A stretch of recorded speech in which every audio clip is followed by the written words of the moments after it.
Hello everyone, this is Sujeet Kumar Jha और इस video में हम लोग ऑप्टिक्स के बारे में एक तरीके से पढ़ने वाले हैं। ऑप्टिक्स और ऑप्टिक्स का कितना सारा पार्ट होता है, ऑप्टिक्स में हम लोग किस चीज़ के बारे में पढ़ते हैं, तो आप ये जान लें कि ऑप्टिक्स में हम लोग लाइट के बारे में स्टडी करते हैं। Light and site, the scientific study of light and site is called optics. और ऑप्टिक्स का जो पार्ट है मेनली 3 पार्ट का ऑप्टिक्स माना जाता है। एक फर्स्ट पार्ट जो है that is called geometrical optics, second part जो है that is called wave optics and third part जो है that is called quantum optics. अब इसको कैसे पार्ट किया गया है, तो ज्योमेट्रिकल ऑप्टिक्स में हम लोग लाइट को रे एज्यूम करके चलते हैं, एक स्ट्रीम एज्यूम करके चलते हैं, एक पाथ एज्यूम करके चलते हैं। ठीक है कि लाइट एक पाथ ट्रेवल करता है और वो जो पाथ फॉलो करता है ना लाइट, दैट इज कॉल्ड रे। तो रे ऑप्टिक्स में हम लोग रे के बारे में स्टडी करने वाले हैं, समझिए इस बात को। और वेव ऑप्टिक्स में हम लोग लाइट को वेव की तरह पढ़ने वाले हैं। रे ऑप्टिक्स में लाइट को हम लोग रे की तरह पढ़ने वाले हैं, वेव ऑप्टिक्स में हम लोग लाइट को वेव की तरह पढ़ने वाले हैं, और क्वांटम ऑप्टिक्स में हम लोग लाइट को पार्टिकल की तरह पढ़ने वाले हैं। और लाइट के पार्टिकल को कहा जाता है फोटोन। फोटोन जो आप पढ़ते हैं उसको क्या कहते हैं, smallest packet of energy that is called photon, और जो कि इलेक्ट्रोमैग्नेटिक वेव के साथ इन्वॉल्व रहता है। लाइट के पास डुअल नेचर होता है, ठीक है, एनर्जी इक्वल टू hc/λ लिखते हैं। ये सब आपने एटॉमिक केमिस्ट्री में पढ़ा होगा, एटॉमिक स्ट्रक्चर में पढ़ा होगा, जो कि केमिस्ट्री में पढ़ाया जाता है कि एनर्जी इक्वल टू hc/λ होता है। लैम्डा एक जो है वेवलेंथ है, ठीक है। मोमेंटम इक्वल टू h/λ होता है। मैं भी बताऊंगा जब मॉडर्न फिजिक्स पढ़ाऊंगा, क्वांटम ऑप्टिक्स पढ़ाऊंगा, फोटो इलेक्ट्रिक इफेक्ट जब मैं आपको बताऊंगा। मैं तीनों एक ही चीज़ है, ठीक है। मॉडर्न फिजिक्स में फोटो इलेक्ट्रिक इफेक्ट पढ़ना है जो कि क्वांटम ऑप्टिक्स का पार्ट है, और मॉडर्न फिजिक्स का भी पार्ट है। और ये एक चैप्टर है फोटो इलेक्ट्रिक इफेक्ट जिसमें हम लोग फोटोन्स के बारे में पढ़ते हैं, ठीक है। अब आगे बढ़ते हैं हम लोग। ये मैं एक तरीके से आपको ऑप्टिक्स का पार्ट बता रहा था, लेकिन इस चैप्टर में In this chapter we have to study about geometrical optics. इसको पूरा डिटेल्ड करना है हम लोगों को, क्योंकि ये जो लेक्चर सीरीज चल रहा है इसमें हम लोगों को ज्योमेट्रिकल ऑप्टिक्स सीखना है। इसके बाद सीरीज में मैं आपको बताऊंगा वेव ऑप्टिक्स के बारे में, ठीक है। फिर मॉडर्न फिजिक्स चलेगा तो उसमें मैं आपको फोटो इलेक्ट्रिक इफेक्ट के बारे में पढ़ाऊंगा। उसमें और भी टर्म्स है, एटॉमिक स्ट्रक्चर है, एक्सरेज है, फिर न्यूक्लियर फिजिक्स है, उसमें गामा डे सब निकलता है। तो सारा स्टडी हम लोग कंप्लीट स्टडी करेंगे, ठीक है ना, पूरे ऑप्टिक्स के बारे में। और मैं आपको बता दूंगा कि ये सब ऑप्टिक्स का ही पार्ट है। चलिए फिर आगे बढ़ते हैं, ठीक है। ज्योमेट्रिकल ऑप्टिक्स की बात करते हैं। ज्योमेट्रिकल ऑप्टिक्स में लाइट को रे के टर्म में स्टडी किया जाता है, ठीक है। इसमें रेक्टिलिनियर प्रोपोगेशन ऑफ लाइट होता है। रेक्टिलिनियर स्ट्रेट लाइन पे लाइट चलेगा, ये लेकिन 100% सही नहीं है। क्यों? क्योंकि यदि मीडियम बदलेगा ना तो फिर लाइट का पाथ बदल जाता है। रिफ्रैक्शन में आप देखे होंगे, मतलब लाइट स्ट्रेट लाइन पे चलता है, ये 100% सही नहीं है। ये तब सही है जब मीडियम आइसोट्रोपिक होमोजेनियस मीडियम हो। यदि मीडियम आइसोट्रोपिक होमोजेनियस मीडियम हो, मतलब हर तरफ एक ही मीडियम है, हर तरफ एक ही मीडियम है। मतलब ग्लास है तो कंप्लीट ग्लास का ही मीडियम है, ठीक है। तो लाइट उसमें स्ट्रेट लाइन पाथ पे चलेगा, लेकिन ग्लास से फिर एयर में आ गया तो वो बेंड कर जाएगा, दैट इज कॉल्ड रिफ्रैक्शन, जो कि आप क्लास 10th में भी आपने इसका स्टडी किया होगा। ये इंट्रोडक्शन है, इसीलिए मैं आपको ऐसे बता रहा हूँ। ये सब सारा कुछ आपको डिटेल्ड में इसी सीरीज में बताया जाएगा, बहुत डिटेल में बताया जाएगा। इस बात के लिए आप निश्चित रहें। तो ऐसा कुछ है। तो रे क्या होता है भाई? रे क्या होता है? The path followed by light is called रे। लिख लीजिए point, the path followed by light is called रे, ठीक है। रे प्रैक्टिकली एक सिंगल रे पॉसिबल नहीं है, एक सिंगल रे पॉसिबल नहीं है, लेकिन हम लोग जो पढ़ेंगे इसमें एक सिंगल पाथ बनाएंगे, एक सिंगल रे बनाएंगे, जो कि थियोरिटिकल बताया जाता है समझाने के लिए किसी टर्म को ज्योमेट्रिकल ऑप्टिक्स में, ठीक है। तो समझाने के लिए बताया जाता है, एक सिंगल रे ड्रॉ किया जाता है, लेकिन सिंगल रे प्रैक्टिकली पॉसिबल नहीं है। प्रैक्टिकली क्या पॉसिबल है? बीम पॉसिबल है, बीम। तो बीम किसको कहते हैं? द बंडल ऑफ लाइट रे is called beam. The bundle of light रे इज कॉल्ड बीम।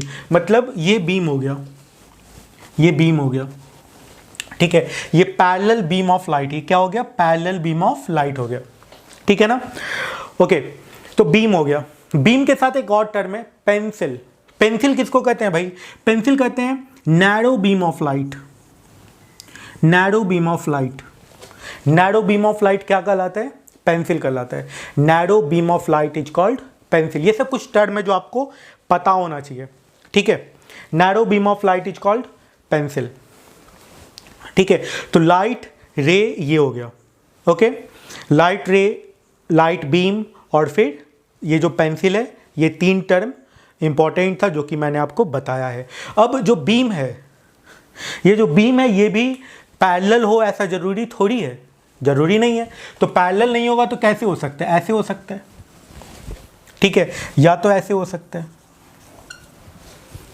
इस तरह का लाइट रे हो सकता है, या इस तरह का लाइट रे हो सकता है ना भाई। तो ये जो लाइट रे है ना, दैट इज कॉल्ड डाइवर्जिंग रे, दैट इज कॉल्ड डाइवर्जिंग रे, ये डाइवर्जिंग लाइट रे कहलाता है। और ये जो लाइट रे है that is called converging light रे, कन्वर्जिंग बीम ऑफ लाइट, ठीक है। ये हो गया डाइवर्जिंग बीम ऑफ लाइट, ये हो गया कन्वर्जिंग बीम ऑफ लाइट, और ये हो गया parallel beam of light, okay. Converging, diverging और पैरेलल, ठीक है। कन्वर्ज कर रहा है मतलब एक पॉइंट की तरफ जा रहा है ना, कन्वर्जिंग हो गया। पॉइंट से दूर जा रहा है, पॉइंट से दूर जा रहा है, that is called diverging beam. और यदि पैरेलल जा रहा है, पैरेलल ही जा रहा है, तो क्या हो गया, पैरेलल बीम ऑफ लाइट। तो सन से जो लाइट आता है ना, जो बहुत दूर का स्टार से या मून से रिफ्लेक्ट होकर जो अर्थ पे लाइट आता है, या सन से डायरेक्ट लाइट आता है, ये सब पैरेलल लाइट रे कहलाता है। ये सब क्या कहलाता है, पैरेलल लाइट रे कहलाता है। कोई प्रॉब्लम नहीं है, कोई कंफ्यूजन नहीं है। बहुत अच्छा बात मैं आपको बताने जा रहा हूँ, सुनिएगा, समझिएगा।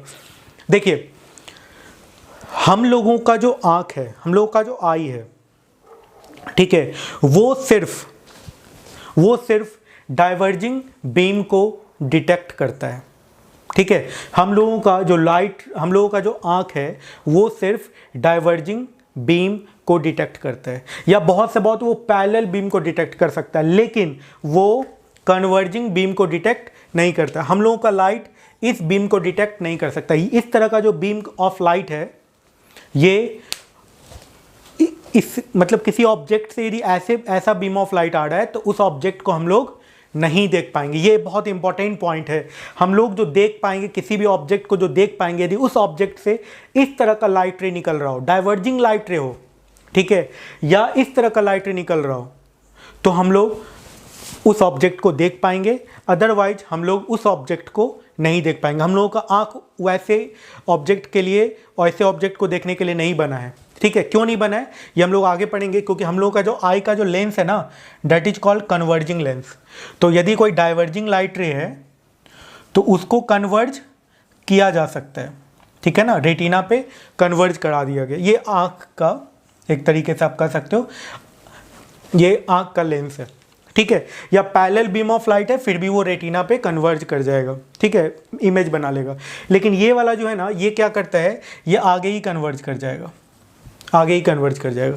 इस कारण से ये इसका इमेज नहीं बना पाता। मतलब हम लोगों का जो आँख है ना, वो सिर्फ डाइवर्जिंग रे और पैरेलल बीम ऑफ रे के लिए काम करता है, सेंसिटिव है, ओके।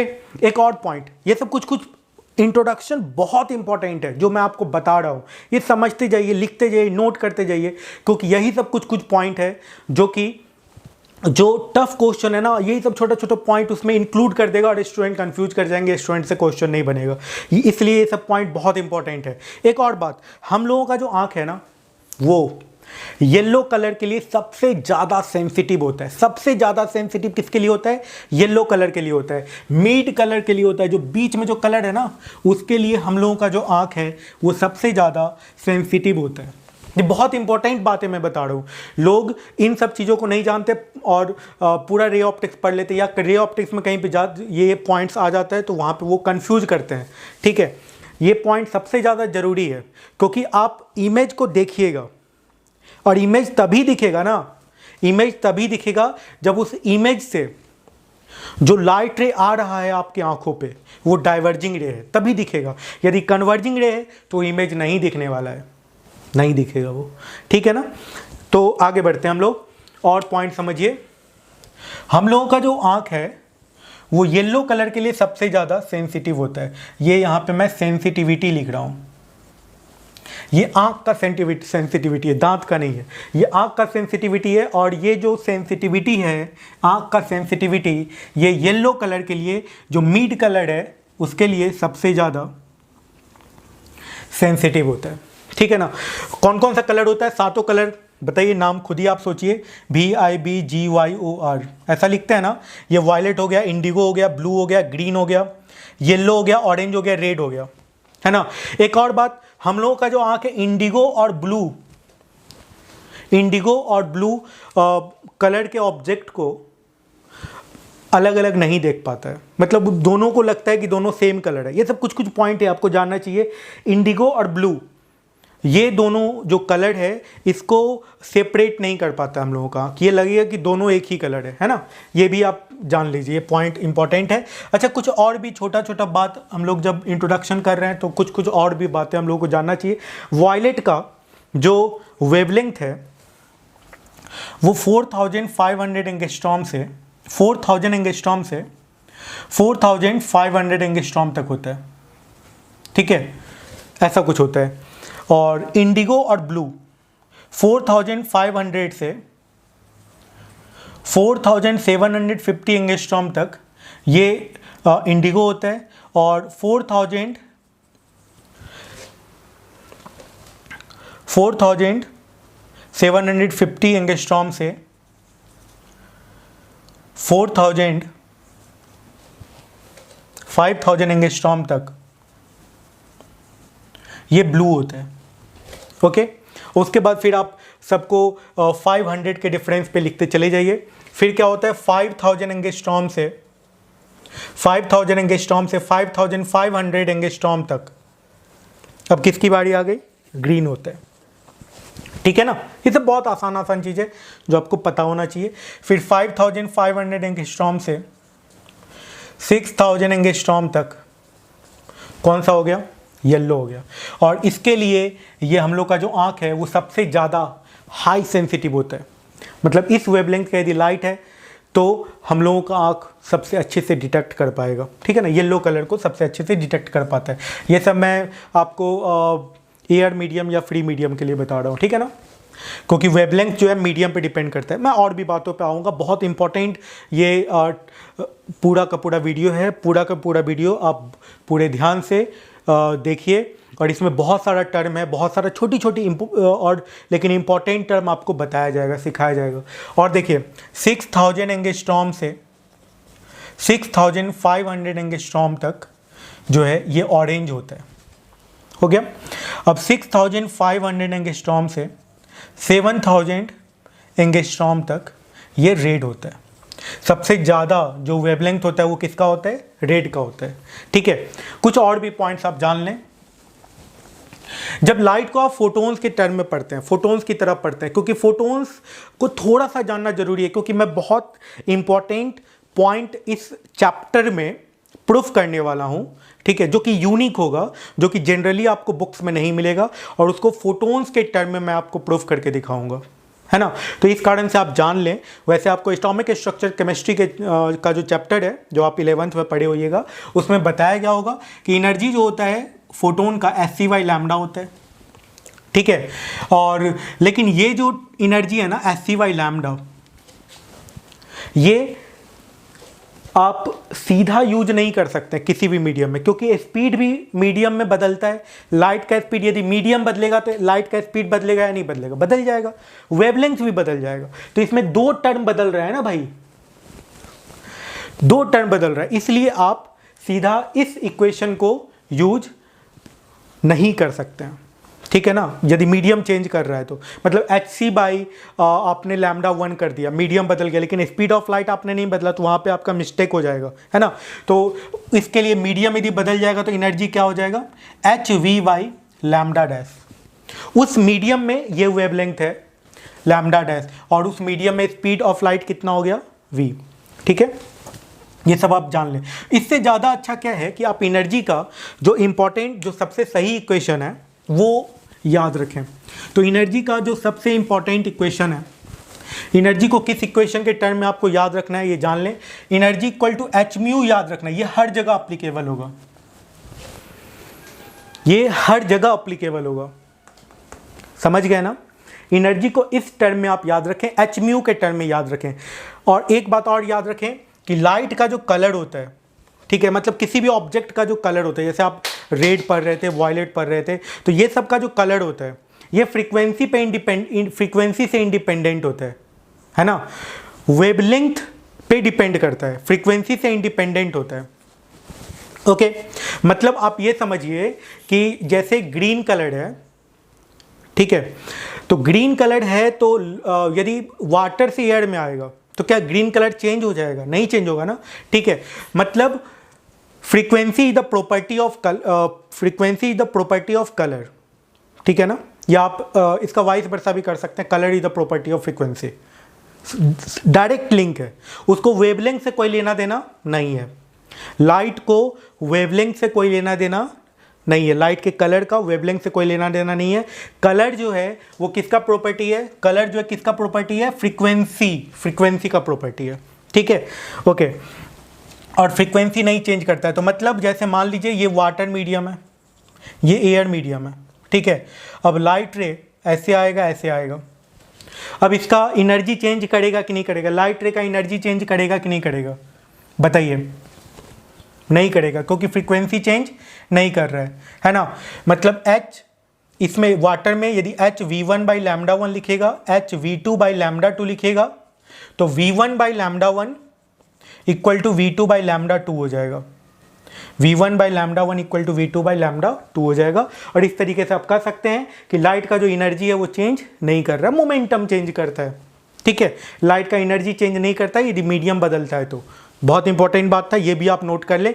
ये सब इंट्रोडक्शन में आपको बता रहा हूँ, आगे आने वाले टर्म में मैं अभी आपको क्यों बता रहा हूँ ये वहाँ पे भी बताया जा सकता है, लेकिन ये बताना इसलिए ज़रूरी है क्योंकि मैं बहुत सारे यूनिक टर्म, क्योंकि ये जो सीरीज़ है ना ये जे एडवांस के लिए, जो जे एडवांस के पॉइंट ऑफ व्यू से इस सीरीज़ को बताया जा रहा है, ठीक है, और जेईई मेन के भी पॉइंट ऑफ व्यू से बताया जा रहा है, लेकिन इसमें कंप्लीट सारा कुछ बताया जाएगा। मतलब कोई भी पॉइंट ऐसा नहीं छोड़ा जाएगा जिससे एग्जामिनेशन का क्वेश्चन आपका छूट जाए, सारा कुछ बताया जाएगा, डिटेल्ड में बताया जाएगा, ठीक है। अब जब डिटेल में आपको पढ़ना है तो ये सब टर्म आपको इंट्रोडक्शन में ही सीखना होगा, समझ रहे हैं ना आप। आगे बढ़ते हैं अब हम लोग, देखिएगा कुछ और भी पॉइंट्स हम लोग सीखते हैं। तो ये सब कुछ बातें थी जो कि लाइट के लिए बहुत ज़रूरी है। कुछ और भी टर्म हम लोग सीख लेते हैं, जैसे पैरेक्सियल रे और मार्जिनल रे। पैरेक्सियल रे और मार्जिनल रे क्या होता है? देखिए, जब हम लोग मिरर के बारे में पढ़ते हैं या लेंस के बारे में पढ़ते हैं, आप क्लास 10th में भी पढ़े होंगे, तो जब मिरर के बारे में पढ़ते हैं, लेंस के बारे में पढ़ते हैं, तो वो लाइट रे जो प्रिंसिपल एक्सिस के बहुत क्लोज होता है, बहुत क्लोज होता है और पैरेलल होता है, तो वे सभी लाइट रे पैरेक्सियल रे कहलाते हैं, पैरेक्सियल लाइट रे कहलाते हैं।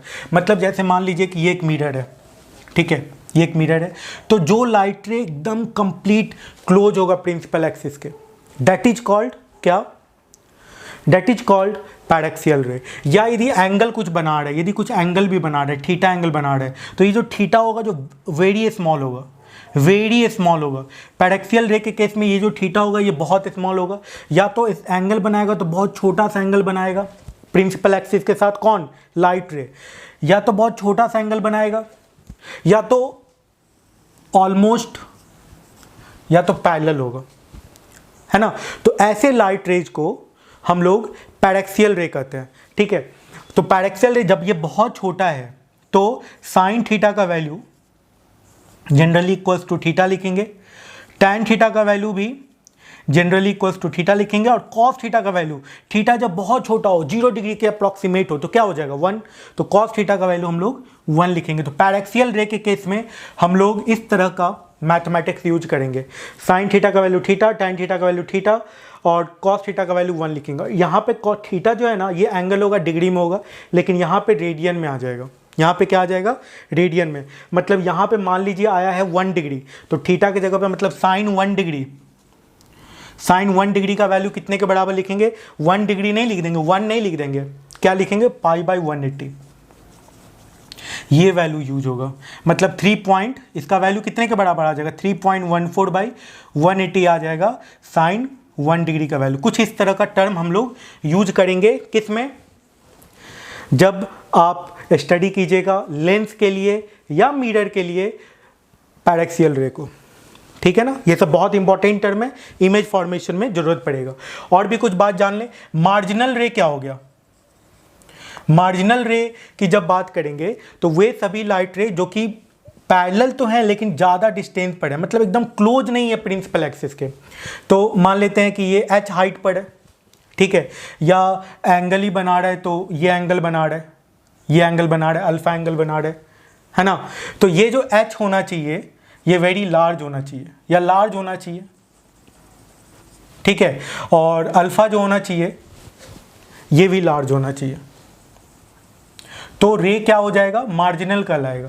लेकिन h जो होगा टेंड्स टू 0 होगा, या जो थीटा जो होगा ये टेंड्स टू 0 होगा, तो जो रे होगा ये पैरेक्सियल रे कहलाएगा, ये पैरेक्सियल रे कहलाएगा। बहुत इंपॉर्टेंट टर्म था। ओके, तो इस लेक्चर वीडियो में हम लोगों ने रेज के बारे में कंप्लीट स्टडी किया है। आने वाले वीडियो में हम नेक्स्ट वीडियो जो है इसमें हम लोग पढ़ने वाले हैं शैडो के बारे में। शैडो के बारे में हम लोग कंप्लीट पढ़ेंगे। Thank you.